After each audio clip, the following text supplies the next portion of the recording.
देश बदलने का अभियान, सबके साथ और सबके प्रयास का। और देखिए ना, देखते ही देखते पीएम मोदी के आह्वान पर हुई पहल आज स्वच्छता अभियान से भी मीलों दूर आगे निकलकर स्वच्छता का जन आंदोलन बन चुकी है। पूज्य बापू ने हमें संदेश दिया था, क्विट इंडिया क्लीन इंडिया। क्या सफाई, इस देश को गंदगी से मुक्त करना, ये सिर्फ सफाई कर्मचारियों का काम है क्या? क्या ये उन्हीं का जिम्मा है क्या? क्या 125 करोड़ देशवासियों का कोई दायित्व नहीं है? हम हर बात उन्हीं पर थोपते रहेंगे क्या? अगर कुछ अच्छा हुआ बुरा हुआ तो उन्हीं को कोसते रहेंगे क्या? ये स्थिति बदलनी है।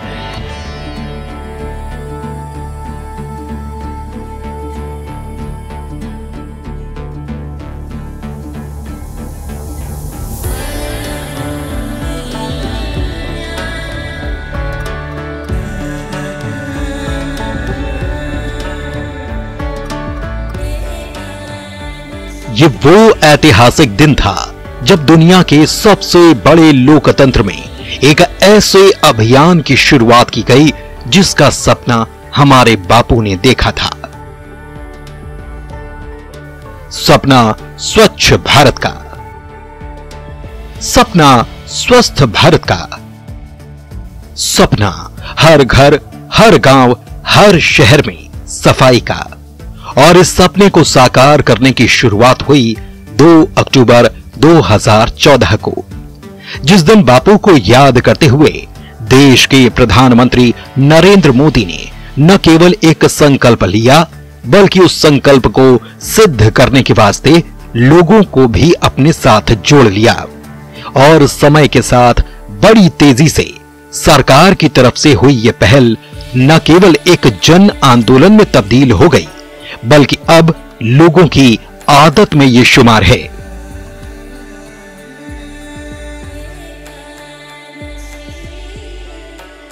महात्मा गांधी के शब्दों को पूरा करने का वक्त है। उस महापुरुष के शब्दों की पवित्रता देखिए, उस महापुरुष के शब्दों की ताकत को देखिए, उस महापुरुष के शब्दों के समर्पण को देखिए। उस क्या हमें वो प्रेरणा नहीं दे सकते हैं?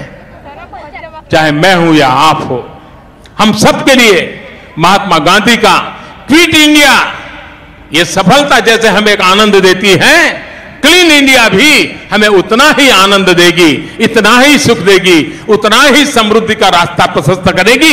इस विश्वास के साथ इन महापुरुषों के शब्दों पर भरोसा करके हम चल पड़े। लेकिन इससे पहले हमारे भारत में जब 68वें स्वतंत्रता दिवस का जश्न मनाया जा रहा था, तब लाल किले की प्राचीर से प्रधानमंत्री नरेंद्र मोदी ने अपने भाषण में ऐसी बात का जिक्र किया जिसने सबको चौंका कर रख दिया। उन्होंने देश से प्रण लेने को कहा। विपक्ष बाद में पूछता रहा कि लाल किले से शौचालय की बात कौन करता है। हालांकि इसका जवाब समय ने दिया और आंकड़ों ने बता दिया कि स्वच्छता और शौचालय की बात करना कोई छोटी बात नहीं थी, बल्कि बात से बढ़कर यह था देश को बदलने का संकल्प।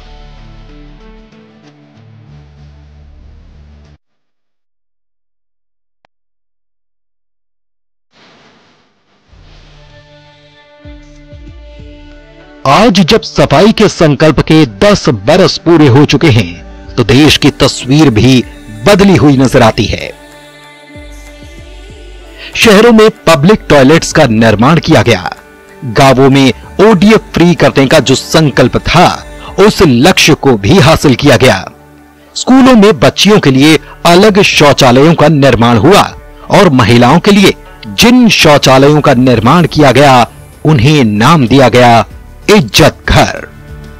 देखते ही देखते 2014 को नई दिल्ली राजपथ पर स्वच्छ भारत मिशन की शुरुआत का रंग देश पर ऐसा चढ़ा कि अब देश स्वच्छता के मामले में साल दर साल अपना ही रिकॉर्ड तोड़ रहा है और नए कीर्तिमान गढ़ रहा है। और इस सब के पीछे सिर्फ एक सोच ने काम किया, जिस सोच का नाम है नरेंद्र मोदी।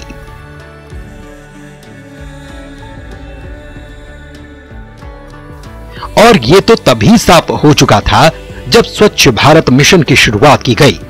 प्रधानमंत्री ने राजपथ पर जब पद यात्रा को झंडी दिखाई थी तो इस पद यात्रा में वो न केवल शामिल हुए बल्कि रस्म अदायगी से बढ़कर वो काफी दूर तक इसमें साथ चलते रहे और देखने वाले हैरान होते रहे।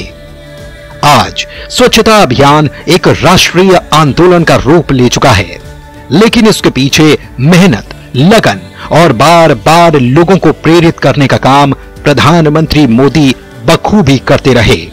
फिर चाहे वो कोई भी मंच हो या कोई स्थान क्यों न हो, वे बेहिचक देश के लिए तय किए गए स्वच्छता के लक्ष्य को हासिल करने का संकल्प लेकर काम करते रहे।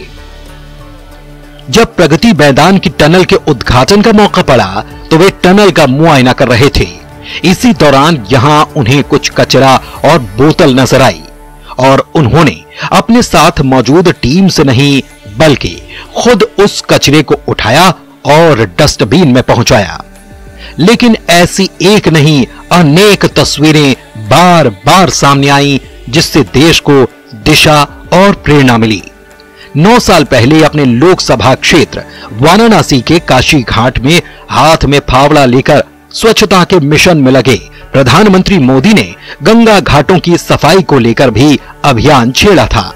तो वहीं कभी वे नासिक के श्री कलारम मंदिर में झाड़ू लगाकर सफाई करते नजर आए तो कभी तमिलनाडु के ममलापुरम बीच पर कचरा समेटते नजर आए। देखने वाले तब और हैरान रह गए जब उन्होंने प्रयागराज के कुंभ में उन लोगों का सम्मान किया जिन्हें शायद इससे पहले कभी गिना ही नहीं गया।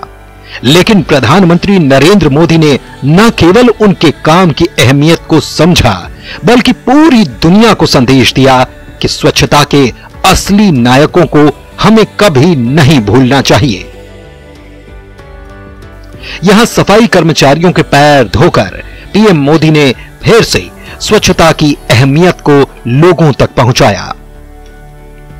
दिलचस्प बात यह भी है कि पीएम मोदी ने स्वच्छ भारत अभियान की कड़ी में ऐसे नए अभियान को जोड़ा जो एक माला के रूप में अब आकार ले चुके हैं। मसलन सफाई के साथ उन्होंने शौचालय का निर्माण करने, स्वच्छ जल के अधिकार की बात करने के साथ स्वच्छता को स्वास्थ्य से जोड़ा और बताया कि स्वच्छता के कितने आयाम हैं। स्वच्छ भारत अभियान के एक हिस्से के तौर पर माई क्लीन इंडिया अभियान शुरू किया गया ताकि साफ सफाई के लिए चलाए जा रहे अभियान में नागरिकों के प्रयासों को भी आम लोग जान पाएं। यानी हम ये कह सकते हैं कि पीएम मोदी के स्वच्छ भारत अभियान के संदेश ने लोगों के अंदर उत्तरदायित्व की अनुभूति जगाई। अब जबकि नागरिक पूरे देश में स्वच्छता के कामों में सक्रिय रूप से सम्मिलित हो रहे हैं तो महात्मा गांधी के द्वारा देखा गया स्वच्छ भारत का सपना अब साकार होने लगा है और यही तो है बापू को सर्वोत्तम श्रद्धांजलि।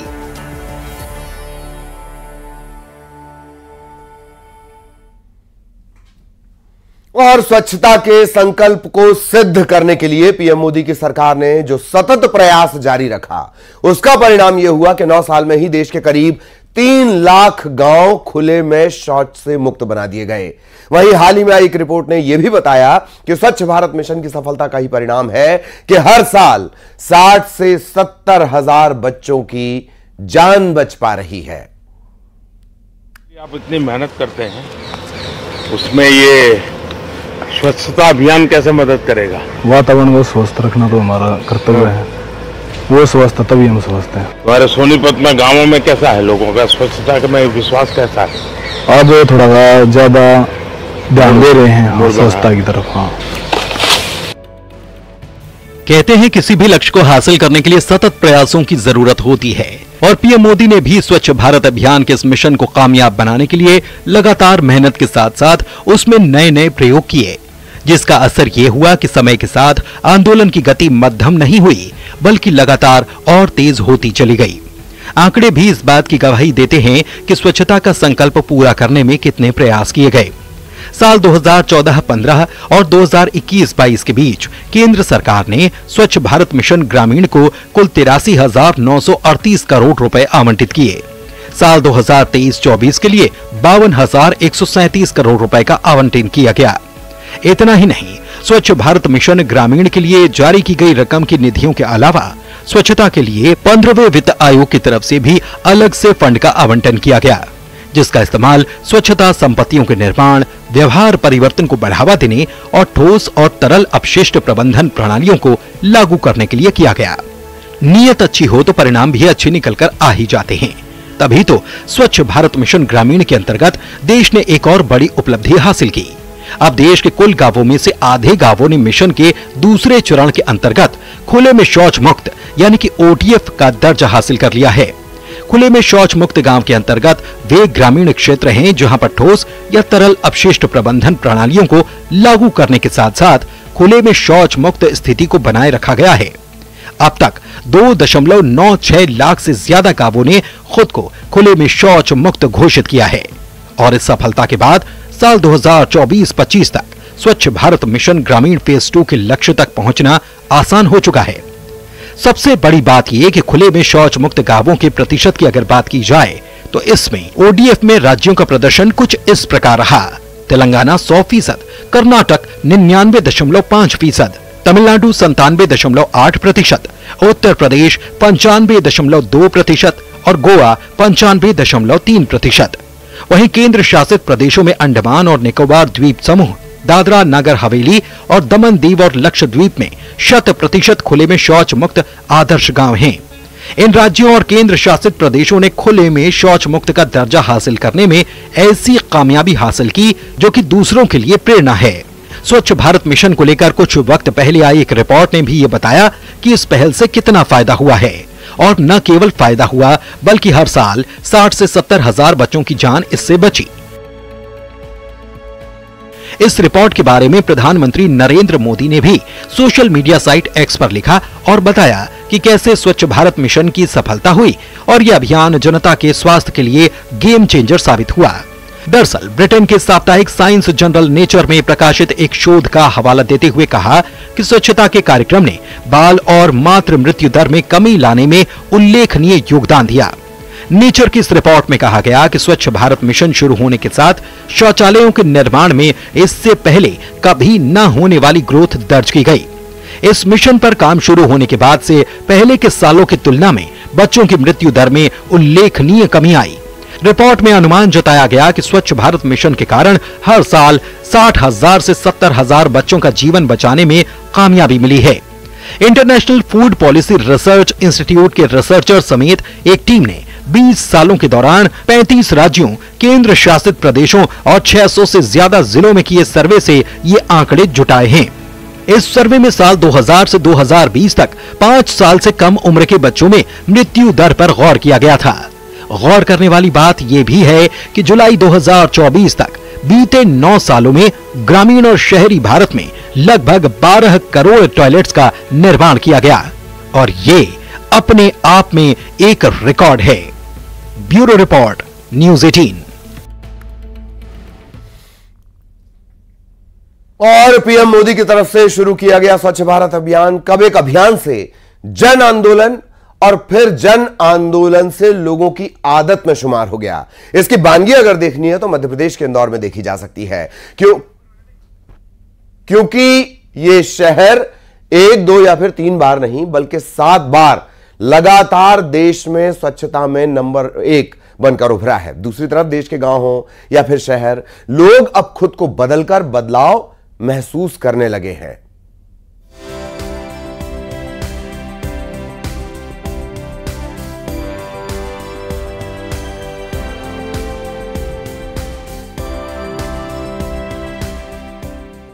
2014 से शुरू हुए स्वच्छता के मिशन में पीएम मोदी ने लगातार मोती पिरोने का काम किया और अब नतीजा ये कि स्वच्छता की एक पूरी माला तैयार हो चुकी है। ग्रामीण क्षेत्रों के साथ साथ शहरी क्षेत्रों के बीच भी स्वच्छता को लेकर एक स्वस्थ प्रतिस्पर्धा साल 2016 में शुरू की गई, जिसे नाम दिया गया स्वच्छता सर्वेक्षण। इस सर्वेक्षण में कई पैमाने तय किए गए और साल दर साल पैमानों को और बढ़ाया जाता रहा। वैसे तो साल 2016-17 के पहले चंडीगढ़ को क्लीनेस्ट सिटी ऑफ इंडिया का खिताब हासिल था, लेकिन इसी साल इंदौर ने स्वच्छता को लेकर ऐसा प्रण लिया कि सारे रिकॉर्ड्स तोड़कर वो पहले पायदान पर पहुंच गया और फिर तो हमेशा के लिए नंबर 1 बनने का जुनून इंदौरियों के सिर पर मानो सवार हो गया। यानी हम कह सकते हैं कि इंदौर में स्वच्छता को लेकर जो काम किया गया उसकी अपनी अलग कहानी है। फिर चाहे बात कचरे के निपटान की हो, गीले सूखे कचरे को अलग अलग कचरा गाड़ियों में इकट्ठा करने की हो, हर पहलू पर काम किया गया।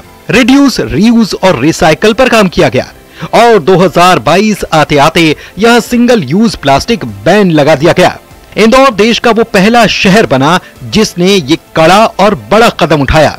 जिस ट्रेंचिंग ग्राउंड पर कचरे के पहाड़ हुआ करते थे, वहां 15 एकड़ में 150 करोड़ रुपए की लागत से सीएनजी प्लांट बनाया गया और इसी सीएनजी का इस्तेमाल पब्लिक ट्रांसपोर्ट के लिए बसों में किया जाने लगा। 2014 में जो अलख पीएम मोदी ने जगाई थी, उसी पर काम करते हुए 2022 आते आते वर्ल्ड लेवल की सफाई की कंपटीशन के मापदंड में इंदौर खरा उतरा। हमारे शहर में जो है साहब 6 प्रकार के कचरे को अलग अलग रखते हैं हम लोग। और जिस दिन प्रधानमंत्री जी ने झाड़ू उठा ली थी और लगा ली थी तो सबकी आदत में आ गया वो। वजह यहाँ के कर्मचारी तो हैं, उनकी मेहनत, यहाँ के लोग, उनकी अब तक खून में आ गया। ये लोग बाहर से आए, अभी इनने कचरा फेंक दिया था, मेरे रिलेटिव है, उनसे उठवाया वापस। मैंने कहा आप ये इंदौर है, पुणे से ये लोग। रायपुर में बदलाव काफी है, रोड रास्ता ठीक ठाक दिख रहा है। जैसे बीजेपी आई है, धीरे धीरे कुछ काम भी हो रही है। बदलाव तो पहले की अपेक्षा बहुत ही बदलाव आ गया है, काफ़ी चेंजेस आया है और लोग भी काफ़ी अवेयर हुए हैं। पहले ऐसा नहीं था, अभी अवेयर हो गए हैं और डस्टबिन वगैरह जहाँ जहाँ लग रही उस हिसाब से अपना कचरा डालते हैं, तो बहुत ज़्यादा बदलाव आ गया है। स्वच्छता अभियान को 10 साल हो गए और ये एक जागरूकता मिशन के तौर पर देश की सरकार ने देश में लाया था और निश्चित ही जो पिछड़ापन था ग्रामीण इलाकों में, छोटे शहरों में, वो कहीं ना कहीं वहाँ जो अच्छी पहल के तौर पर साबित हुआ। अभियान तो एक मील का पत्थर साबित हुआ है और इससे परिवर्तन भी आया है समाज में। लेकिन अब अगर ग्वालियर की बात करें वही देखते हुए, तो लोगों में जागरूकता आई है, लेकिन जितनी आनी चाहिए थी उतनी नहीं है। लोगों में इतनी जागरूकता आई है कि ये जो अपना ये है प्लास्टिक वगैरह डस्टबिन में अब आजकल आदमी डालने लगे हैं। मध्य प्रदेश में अपना इंदौर सबसे नंबर बनाने लगा है, भोपाल का भी नंबर लगने लगा है, धीरे धीरे और शहरों का भी नंबर लग रहा है। हालांकि स्वच्छता का रंग केवल इंदौर पर ही नहीं चढ़ा है, बल्कि शहर से लेकर गांव तक में लोग इस मुहिम में न केवल अपने हिस्से की जिम्मेदारी निभा रहे हैं, बल्कि पीएम मोदी की उस बात को आज महसूस भी कर रहे हैं जिसमें उन्होंने कहा था कि यकीन कीजिए आपकी अदद कोशिश पूरे देश की तस्वीर बदलने का मादा रखती है। ग्वालियर, भोपाल, बिलासपुर से लेकर रायपुर तक के लोग पीएम के दिखाए सपने को मिलकर साकार भी कर रहे हैं और बता रहे हैं कि देश कैसे स्वच्छता के 1 दशक पूरा होने पर बदल चुका है। क्या सफाई इस देश को गंदगी से मुक्त करना ये सिर्फ सफाई कर्मचारियों का काम है क्या? क्या ये उन्हीं का जिम्मा है क्या? क्या 125 करोड़ देशवासियों का कोई दायित्व नहीं है? हम हर बात उन्हीं पर थोपते रहेंगे क्या? अगर कुछ अच्छा हुआ, बुरा हुआ तो उन्हीं को कोसते रहेंगे क्या? ये स्थिति बदलनी है। वाकई लीडर वो होता है जो देश को नई राह दिखाए, ऊंचाई पर ले जाए, देशवासियों के मन में एकता का भाव जगाए और उनके साथ कदम से कदम मिलाकर उस सपने को साकार कर दिखाए जो सबने मिलकर देखा था और पीएम मोदी ने ये कर ही दिखाया। Bureau report, news 18। ये स्वच्छ भारत मिशन की ही सफलता है कि वेस्ट टू वेल्थ का मंत्र लोगों में लोकप्रिय हो रहा है। और गांधी जयंती के मौके पर सरकार पूरे देश में स्वच्छता अभियान चला रही है। इस मौके पर पीएम ने भी स्वच्छता अभियान में हिस्सा लिया। पीएम मोदी दिल्ली के पंडारा रोड स्थित स्कूल में उन्होंने सफाई की, स्वच्छता अभियान में हिस्सा लिया और बच्चों से बात भी की। हम साफ रहेंगे उससे और हमारा देश अगर साफ रहेगा तो और सबको ज्ञान मिलेगा कि हर जगह साफ रखना है। शौचालय अगर नहीं होता है तो क्या होता है? से बीमारियां फैलती हैं। बीमारियां फैलती। देखिए पहले का समय जब बिल्कुल था। और इसी के साथ इस खास प्रस्तुति में इतना ही। नमस्कार।